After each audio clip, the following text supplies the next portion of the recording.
presented by RR Music। Holi में रंग लगे पर्सनल माल के रैया रबा होली में रंग लगे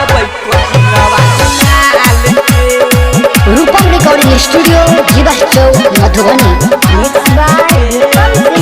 को दे बलालो उजर गाल के को दे बलालो उजर गाल के रैया रबा होली में रंग लगे कोचिंग वाली माल के रैया रबा होली में रंग लगे पर्सनल माल के रैया रबा होली में रंग लगे पर्सनल माल के रूपम रिकॉर्डिंग स्टूडियो जीवा चौक मधुबनी। रैया रबा होली में रंग लगे कोचिंग वाली माल के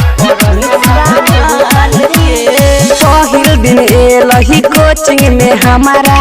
ओहे से नैना लड़लई रे ओहे से नैना लड़लई हमारा टोला के छौरा सब ओकरा पीछे पड़लई रे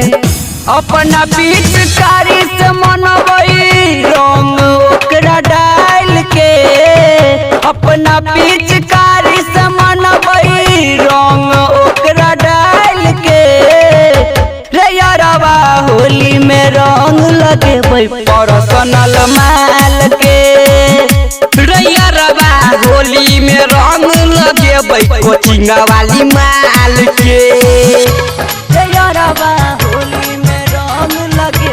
पर्सनल माल के रूपम रिकॉर्डिंग स्टूडियो जीवा चौक मधुबनी। पर्सनल माल के रैया रबा होली में रंग लगे कोचिंग वाली माल के